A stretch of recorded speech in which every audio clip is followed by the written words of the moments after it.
So this is class number, what are we on? Number 4, the additional clause addendum. Buyer broker agreement with Paul O'Connell. I did the listing agreement, the seller compensation addendum, and now we're doing what I always consider to be my favorite form, the additional clause addendum. Wonderful form, lots of great clauses, sections on there. I don't know what we did without this form. I'm a big fan of it. Next week, we have the buyer contingency addendum. A lot of confusion on that form, so I encourage you to attend that class as well, the buyer contingency addendum. And then we have our two, and I'm flirting with the idea of making it a three-part, but at least for now, a two-part contract class. That's going to be starting in 2 weeks. Contract classes April the 9th and then April the 16th as well. Okay, moving right along. Two things. We're not going to make this class a conversation about PDP, Progressive Disciplinary Policy, but we're going to schedule a office meeting in April. I encourage you to attend that. The Department of Real Estate came up with quite a few rules changes in December, and real estate brokerages are now encouraged, or not encouraged, but required to have a progressive disciplinary policy for agents who violate certain rules, right? Turning in documents late, not including the ABA. So just know upfront when that happens, we're certainly not doing so to upset you, and we didn't even create this. This is something that all real estate brokerages are required to do per the Department of Real Estate. Okay, when they come in and audit our broker files and they see something may not be correct that an agent did, and they look at whether or not we discipline them for, that's a lack of a better way to put it, that's the word they're using, discipline them, then we get in trouble. So just know if you get something like that via email, that's the reason why we have to do this. And then one more thing before we get started. Jack had mentioned the One Talks Phoenix. One Talks Phoenix. Is anybody here signed up for One Talks Phoenix? Good. Excellent. So hopefully everybody signs up for One Talks Phoenix. It's only $11 because we like ones here at Realty One Group, 1-1. And all the money, $11 goes to, but 11 times, 5 or 600 goes to the Phoenix Children's Hospital. So that's good as well. It's going to be Friday, the 17th of April from 10 a.m. until 3 p.m. The doors open at 9, but the event starts at 10 a.m. and it goes until 3 p.m. So just 5 hours. You will be fed. There is a box lunch by Panera. So you will be fed. And the first half of the day, of the 5 hour day, will be all about AI and how you can use AI to help grow your business. And then the second part is going to be a top producer panel with agents, a couple of them with some who are not with Realty One Group. So that's going to take place in the second half of the day. So great information, only $11. Money goes to a good cause. I encourage you to be there. Okay, we're ready to get started on the additional clause addendum. Let's do it. Okay. Additional clause addendum. As I mentioned, this is my favorite form. Lots of great stuff on here. And it starts with the backup contract. So first of all, how do we include the additional clause addendum with the purchase contract? Well, the same way we include any addendum with the purchase contract. Who knows the answer to that? Right? If we got the buyer and we're using one of these sections of the additional clause addendum, how do we include it as part of the contract? With the contract. Yeah, you email it with the contract, but how does it attach to the contract? The answer is on the bottom of page 1, right? The bottom of page 1 of the purchase contract where it has all the additional addendums. Additional clause addendum is one of them. So you check that box, okay? Okay, line number 11, backup contract. This contract is contingent on the cancellation of the first offer. So if you're writing an offer on a house that is already accepted, now the likelihood of that happening is, I wouldn't say slim, but it's not great. I mean, once the home goes under contract, the listing agent is required to take it out of active status in MLS. Doesn't mean they can't accept any backup offers, but it's out of active status in MLS, which will significantly decrease showings and therefore the likelihood of a backup offer. But it's possible. So if you've got the buyer, you check this box. The contract is contingent on the cancellation of the first offer. So if the first offer cancels, the seller is required to provide notification of that cancellation, and then you'd go into first position, obviously. Okay, so then the buyer opens escrow. So the buyer does not open escrow. The time frame for the inspection period does not start. The buyer does not deposit earnest money until they're in first position. Until they're in first position. And then the date that the seller provides that notification that the first contract canceled, that is considered the contract date for any time periods in the contract, more specifically the inspection period. Okay. So the date that the seller notifies the buyer's agent, seller's agent notifies the buyer's agent that the first deal has canceled, that is considered the contract date for time purposes. Okay. And as I mentioned a minute ago, the buyer does not open escrow. There's some confusion there as well. Do I open escrow? No, you don't open escrow until you get that notification from the seller that the first deal died. Can the buyer cancel the contract at any time? So if you've got the buyer and you write a backup offer contingent on the cancellation of the existing offer, can the buyer wake up on day 1 or day 12 or day 11 or day 5 and say they want to cancel? Yes. Can they do that? Yeah, of course they can. Yeah. Will they lose earnest money by doing that? No, of course not, because they never turned in earnest money to begin with, right? So the buyer can cancel at any point prior to receiving that notification from the seller that they are now in first position. Okay. Okay. Let's go on to the next section. The next section is, well, I guess I should stop there for a moment. I always debate, do I want to take questions on this form additional clause addendum during the section or afterwards? Does anybody have any questions on the backup contract? No, pretty self-explanatory. Okay, let's move on to the second section, line number 20. Signature of absent buyer, spouse, or co-buyer. Signature of absent buyer, spouse, or co-buyer.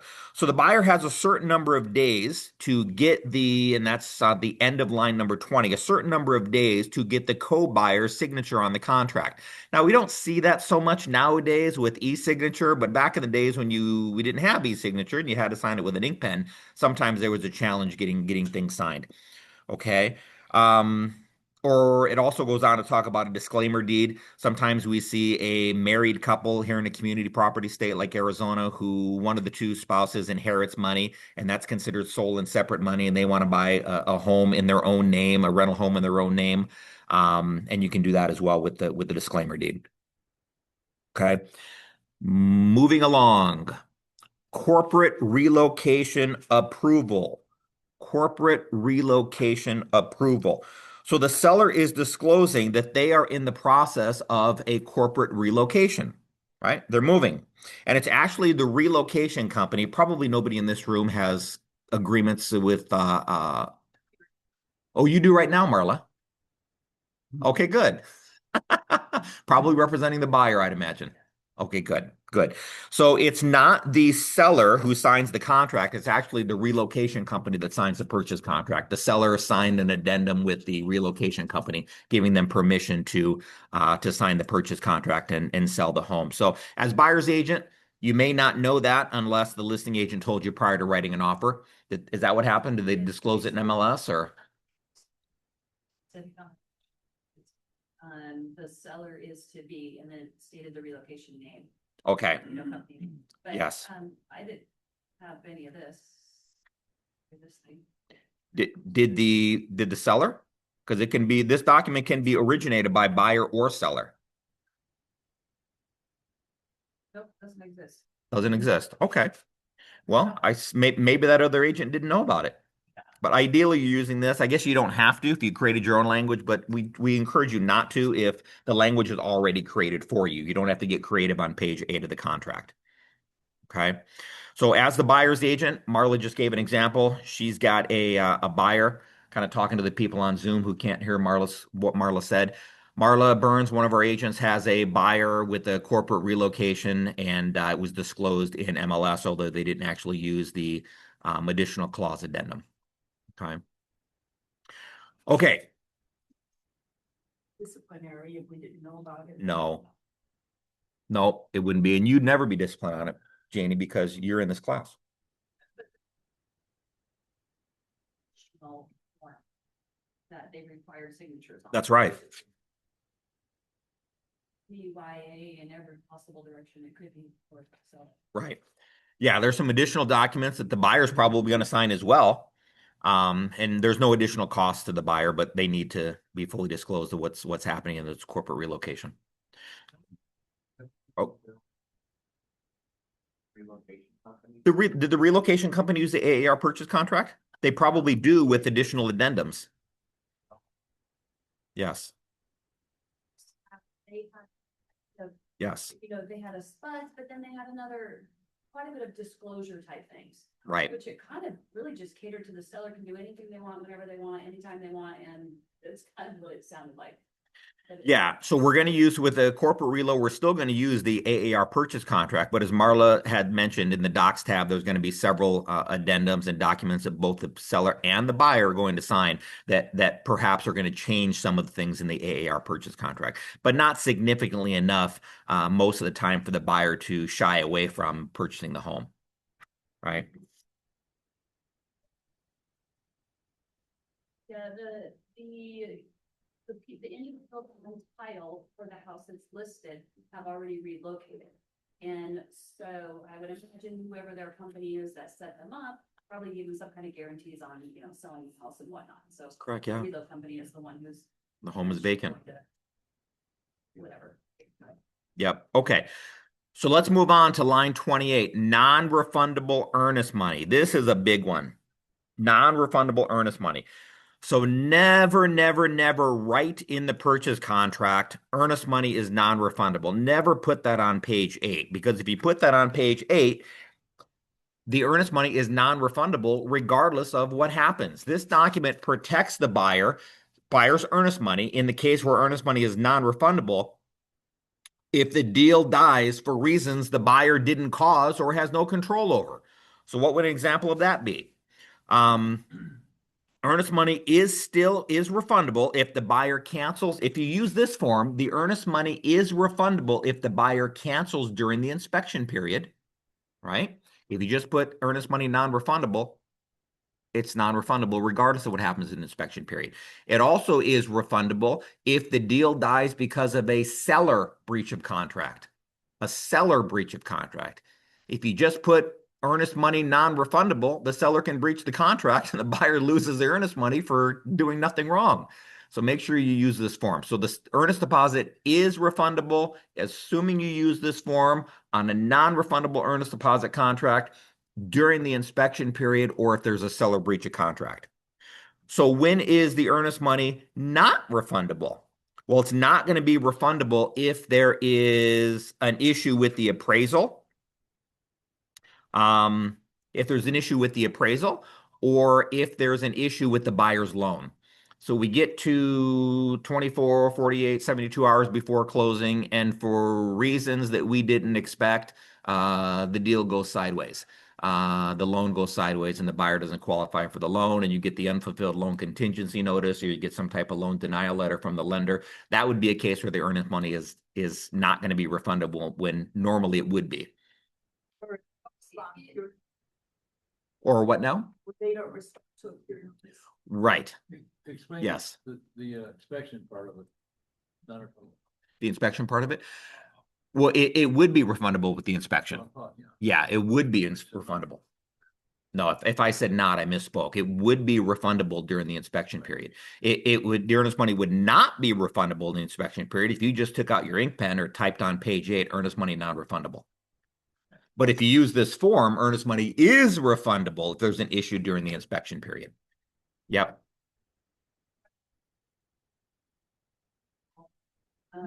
Like, why do we want to do that? What's the incentive?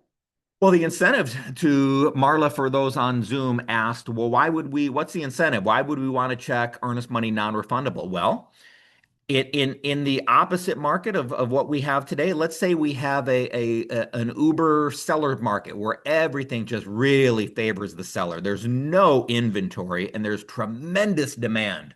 Well, we want to make the offer as good to the seller as we can, and this would help. making the earnest money non-refundable. So you use different clauses depending on what type of market we're in. They standard contract.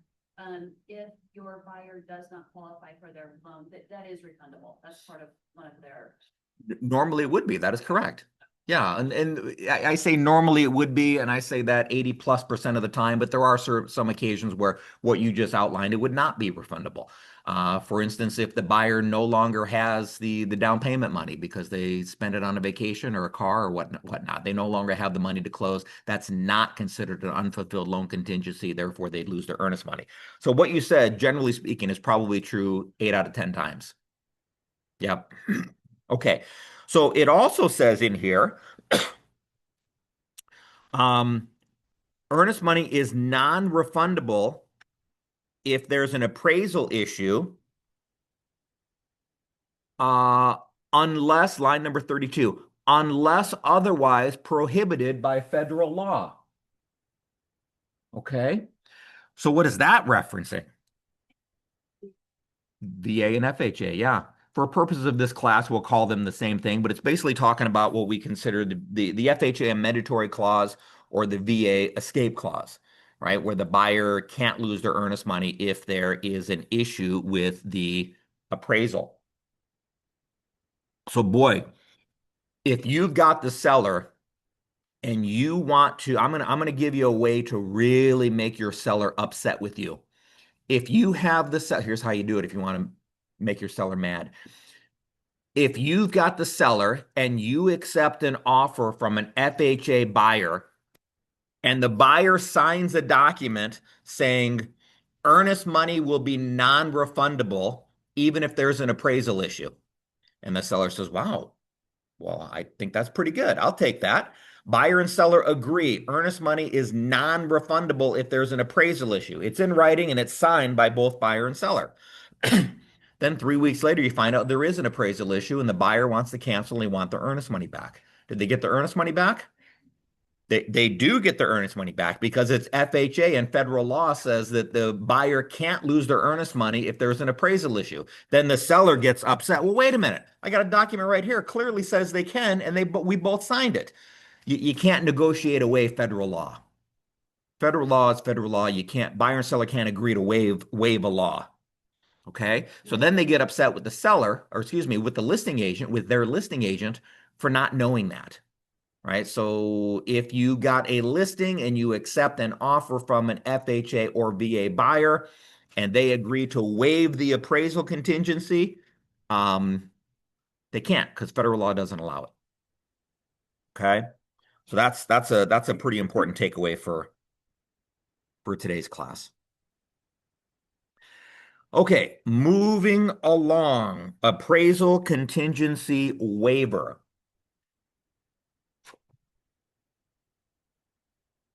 Line 34, appraisal contingency waiver. Excuse me.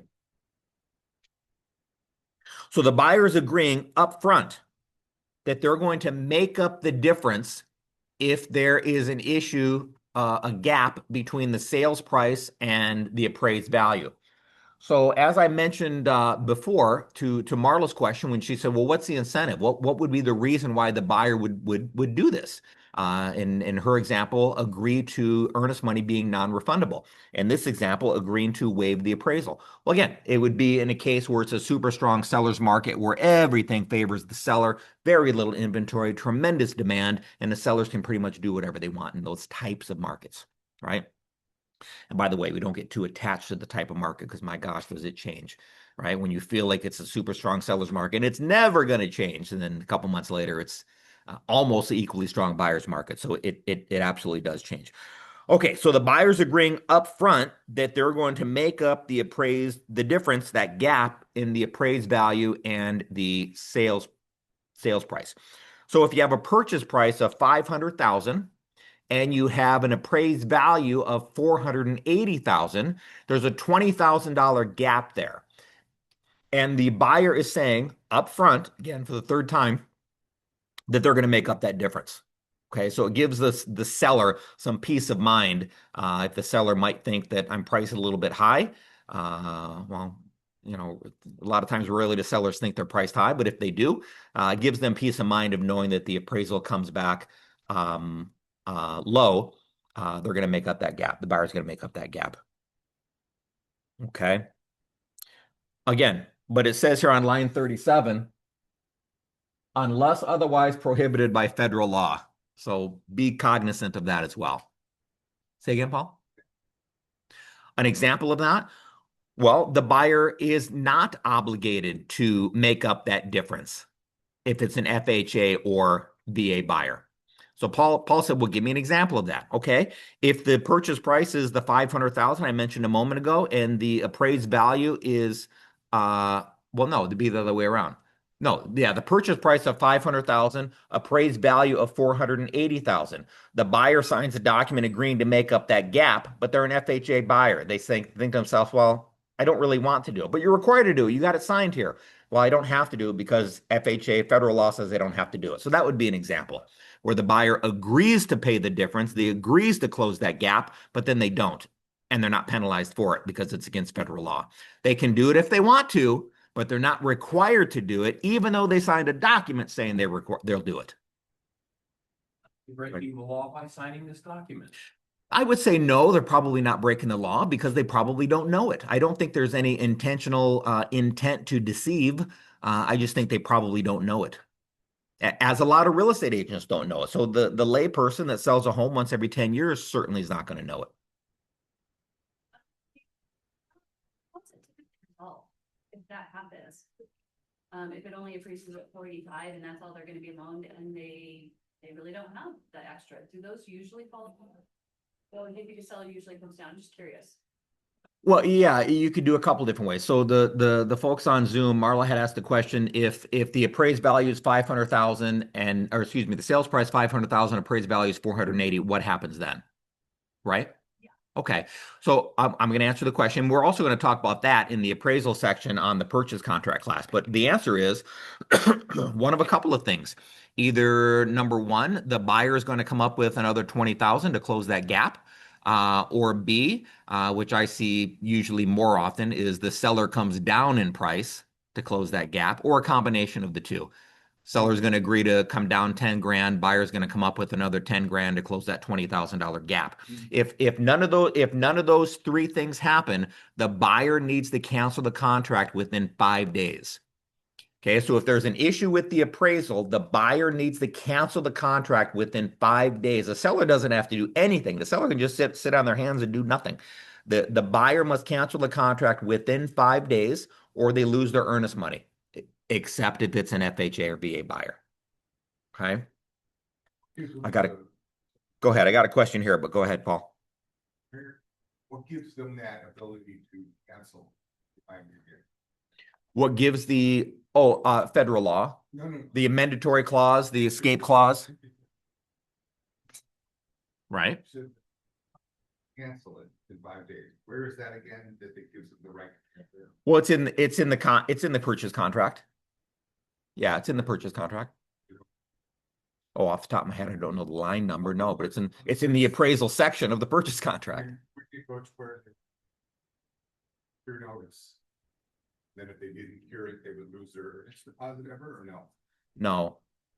If they No, didn't cancel, and they just kind of drifted through those 5 days. If they drift through the 5 days on say a conventional loan, the question was, if it's a conventional loan and you drift through 5 days, what happens? The buyer would lose their earnest money. Cure notice from the sellers. There would be no need for a cure notice. The seller would not have to send a cure notice. 5 days pass, and then the deal would cancel. Yep.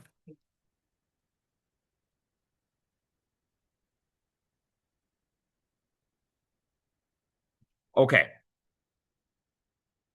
Appraisal shortfall. Appraisal shortfall. Oh, let me respond to this question here. Sabrina's asking, does the non-refundable deposit and appraisal shortfall for FHA and VA apply to new builds too? I would say yes. I would say yes, it would apply to new builds too, because it's not the seller or the owner, in this case, the builder, it's the loan type, the FHA or VA loan type. So I would say yes, Sabrina. Moving along to appraisal shortfall. Appraisal shortfall. This is going to sound similar to the appraisal contingency waiver, but it's a little bit different. So with the appraisal shortfall, the buyer is saying they're going to make up the difference, once again, between the appraised value and the sales price, assuming that difference is not greater than whatever number they put on line 42. Okay? The buyer's once again saying we're going to make up that difference, that gap, assuming it's not greater than this number. So let's say we put $25,000 on line 42. So if the purchase price again is 500,000 and the appraised value is 480,000, is the buyer required to close that gap? No, they would not be required to close that gap because there's a difference between 20,000 between 500 and 480, but this gap says 25,000. Oh, no, they would be. Yes, because yeah, exactly. Wrong, other way around, exactly.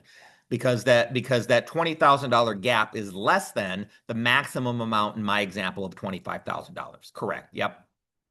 Okay. So the buyer's agreeing to close that gap, assuming it doesn't exceed that dollar amount on line number 42.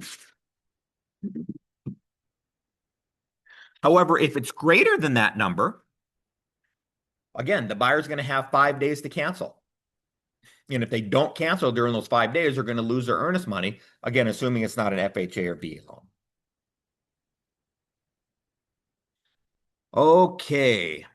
All cash sale appraisal contingency. So who says there's no appraisals with cash deals, right? If you've got the buyer's a cash buyer, and you want to include an appraisal, you can do it. Okay. An all cash sale contingent on the appraisal for at least the sales price. Okay. Like a normal appraisal with a finance deal. However, the buyer can't, I'll use the phrase I said a minute ago with the seller. The buyer can't sit on their hands and do nothing. The buyer's got to act. If the buyer is a cash buyer who's doing an appraisal, they've got the ability to cancel the contract within 5 days of receiving the results of the appraisal or 20 days after contract acceptance, whatever comes first. Okay, so let me say that again. A cash buyer who's getting an appraisal has to get that appraisal ordered. So you're either calling me looking for a list of appraisers or you're Googling it for appraisers in the Phoenix or whatever you're doing. They've got to get an appraiser. You contact your favorite lender and they give you a list of appraisers. The buyer's got to cancel the contract for an appraisal issue within, and what I mean by appraisal issue, right? It's the value is different than the sales price, lower than the sales price. Within 5 days of getting the results of that, or 20 days of contract acceptance, whichever comes first. So if the buyer gets the appraised value on day 17, right? They got to respond within 5 days. Well, not in this case, because it's already day 17. That would put them on day 22 and they'd be over the limit. Okay, so be aware of that if you've got a cash buyer who's getting an appraisal. Hey, Jason.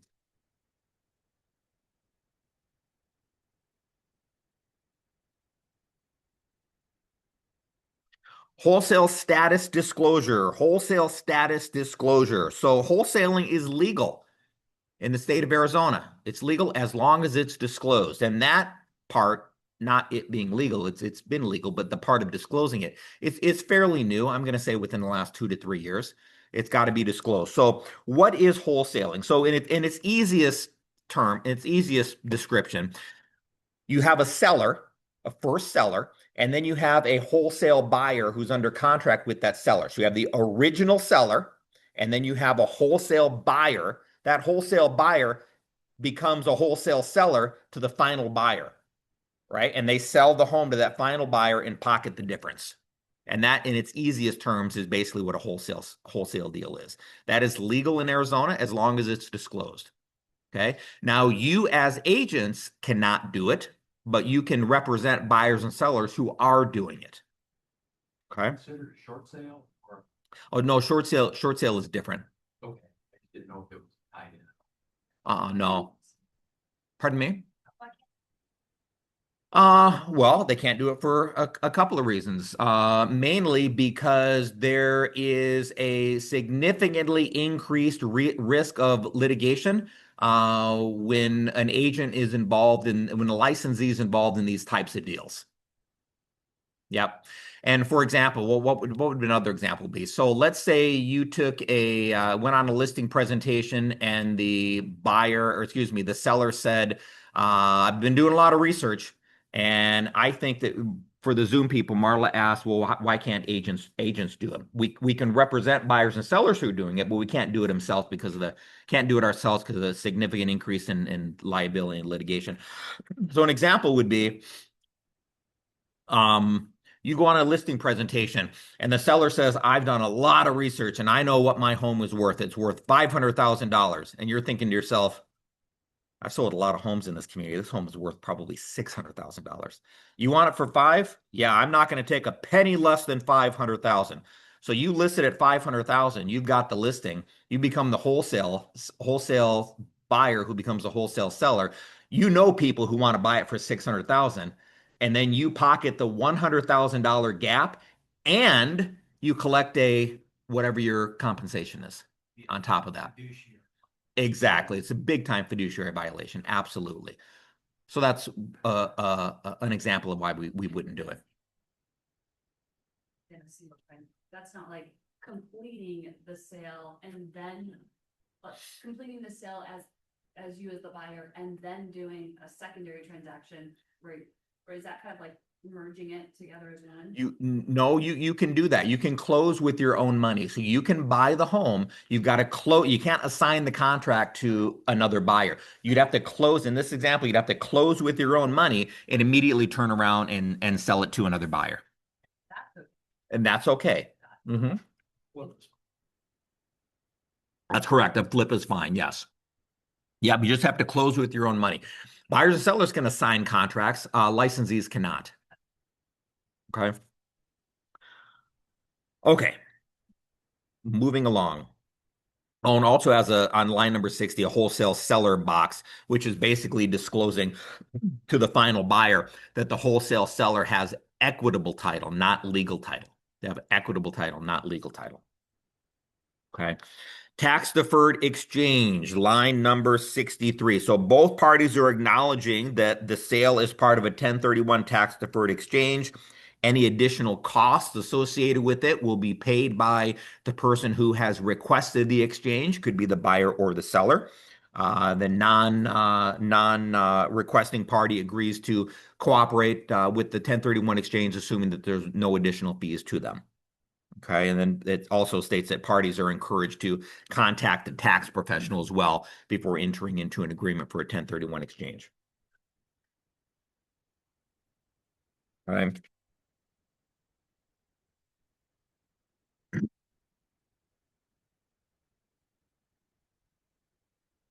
Offer initiated by seller. Offer initiated by seller. So in the most recent revision of this contract, which November of 25? I'm going to scroll up to the top here for a minute. Top right. Yeah, November of 25. Maybe now that I think of it, maybe it was in the revision before that. They added offer initiated by seller. So this is a fairly new addition to the additional clause addendum. Line number 70, offer initiated by seller, or I always say offer originated by seller, offer created by seller. So perhaps you have a listing and the buyer has seen the home 5 times over the last 3 days and they just can't get themselves to pull the trigger and write an offer, right? Or maybe you get a sign call from a buyer who wants to write an offer, but they insist on being unrepresented. They don't have an agent, they don't want an agent, and they don't want you to represent them, but they want to buy the house, but they don't have access to the AAR documents, right? Those are copywritten documents allowed for use, licensed for use only by members of the Arizona Association of Realtors. You can't just give out the form, okay? So they're stuck. So what do? We do the offer initiated by the seller. Okay, so the seller is going to create the contract and make the offer to the buyer. So how do you do that? Well, line 72 here kind of explains it. The terms of acceptance. It it basically it does. It takes the terms of acceptance section of the purchase contract, and wherever you see the word buyer, it basically changes it to seller. And wherever you see the word seller, it changes it to buyer. Okay, allowing the offer to be originated by the seller and responded to by the buyer. So the terms of acceptance section of the contract, buyer word is changed to seller word is changed to buyer word. Okay. And if you read it, it would make sense. Read this and then read the terms of acceptance section of the purchase contract, and it'll make sense. Okay. And then it goes on to talk about what the buyer's options are once the seller sends them an offer. That just even sounds weird to say. Once the seller sends the buyer an offer, it goes on to say the buyer has the three options: either accept it, reject it, or counter it. Okay. That's, Pretty simple. that's. Have you seen it? Oh, yeah. Yeah. Yeah. Yeah, we see it. I wouldn't say quite a bit, but we do see it. Yep. Okay. So this next section is going to also be included, assuming the buyer is unrepresented. And okay, so line number 85, unrepresented buyer notice. So anytime the buyer is unrepresented, there is an additional disclosure called the unrepresented buyer disclosure. You'll find that in your document library, wherever you collect AAR documents from. It's a wonderful form, by the way. It's just one page. Buyers not represented by the broker. And then this section, line 85, unrepresented buyer notice, goes on to remove sections 8Q and 8R of the purchase contract, which are the two sections of the purchase contract that talk about who the buyer's agent is, and it talks about buyer broker agency as well. So it removes those two sections of the purchase contract, okay, which are both on the last page where the buyer signs. Okay, moving right along. We are almost done. Line number 90. Line number 90. Survey. So you're going to use a survey. You're most likely going to have a survey if you have a land transaction. If there's a home on the land, you're probably not going to have a survey. But if it's just land, you may have a survey. Line number 90 talks about the survey will be performed within X days after contract acceptance. Usually we see 30 to 45 days there, because if you ordered the survey today, you may not get somebody out there for an entire month potentially. Okay, so contact the company that's going to do the survey for you and see how much time that's going to take prior to putting a number there. Okay, survey is going to mark the boundaries of the property, let you know if there's a well, many different things. There are different types of surveys. So if you're in a situation where you have a survey and you have questions, call me and we'll go over it in a little bit more detail. Okay, and it talks about on line 91, who's going to pay the cost of the survey. That could be the buyer or the seller. If it's a septic inspection, the septic's always paid for by the seller. Okay, we've reached the last section, water. So there is water on line number 104. So there are legal cases happening right now to determine who's got the right to use water for the Gila River and Little Colorado River. Okay, so if the home is affected, if it's in those areas that would be affected by litigation, buyer and seller are going to complete an additional form, and the buyer is going to agree to pay any costs associated with recording or filing or recording that form. It also talks about how the buyer should review the water section of the buyer advisory to learn more about it. There's some good links in there as well. Okay. 43 minutes. We did good. Pretty good. Yeah. Pretty good form. So that is the class. Any questions either from the folks live in front of me or the folks on Zoom?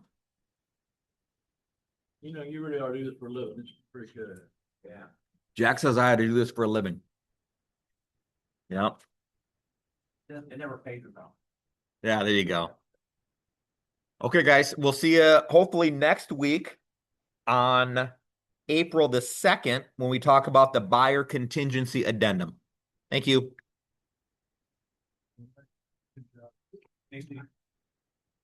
You're welcome. Thank you. You're welcome, Janie. This is interesting. This is interesting. Yeah, it is.